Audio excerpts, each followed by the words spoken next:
بسم اللہ الرحمن الرحیم۔ آج ہم غسل اور حسن کا ریلیشن بتائیں گے۔ غسل کا حسن سے کیا تعلق ہے؟ زمانہ قدیم سے ہی غسل کرنا خوبصورتی میں اضافے کا باعث تصور کیا گیا ہے۔ ہر جوان، بوڑھے اور بچہ کو دن میں کم از کم ایک بار نہانا چاہیے۔ ڈاکٹر چادر سنگھ نے بیان کیا ہے، نوجوان دلہن کے لیے ہر صبح غسل کرنا لازمی ہے۔ غسل خوبصورتی کے بڑھانے میں معاون ہونے کے علاوہ دل و دماغ کے لیے بھی فرحت اور مسرت کا باعث ہے۔ اچھے غسل کی شناخت یہ ہے کہ غسل کے بعد بدن پر سرخی اور ایک قسم کی تازگی معلوم ہوتی ہے۔ اگر اس کے برعکس ہو تو سمجھ لو کہ غسل سے کوئی فائدہ نہ ہوا۔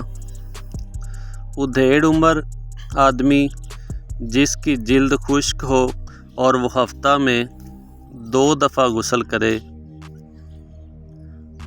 غسل کے طریقے: غسل کے وقت بہت جلد کپڑے اتارے اور وقت واحد میں سارے بدن پر پانی ڈالیں۔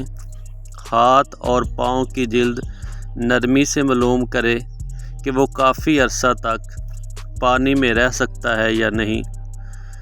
غسل سے فارغ ہوتے ہی صاف تولیے سے آہستہ آہستہ جسم کو رگڑ کر بالترتیب سر، بازو، ہاتھ، ٹانگوں اور پاؤں کو خشک کرے۔ رگڑنے سے دوران خون کی تحریک کے علاوہ رگ، پٹھوں کی ورزش اور جلد پر میل دور ہو جاتا ہے۔ جب تک جسم خشک نہ ہو جائے کپڑے نہیں پہننے چاہیے۔ نیم گرم پانی کا غسل مسکن اور فرحت بخش ہوتا ہے، جسم کو سکون دیتا ہے۔ صبح پہر میں یا شام غسل کرنا نہایت موزوں اوقات سمجھے جاتے ہیں، خصوصاً کمزور بوڑھے، بچے اور حاملہ کے لیے بے حد موزوں ہیں۔ گرم پانی سے جلد کمزور ہو جاتی ہے۔ صبح کا نہانا چستی پیدا کرتا ہے اور شام کا نہانا تھکان دور کرتا ہے۔ غسل کھانے سے پہلے یا کھانے کے 3 گھنٹے بعد کرنا چاہیے۔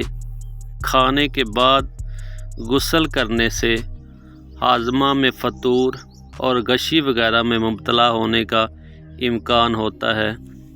نہانے کے بعد بال آگ کی گرمی سے خشک نہ کریں، کیونکہ اس سے بال کمزور ہو جاتے ہیں۔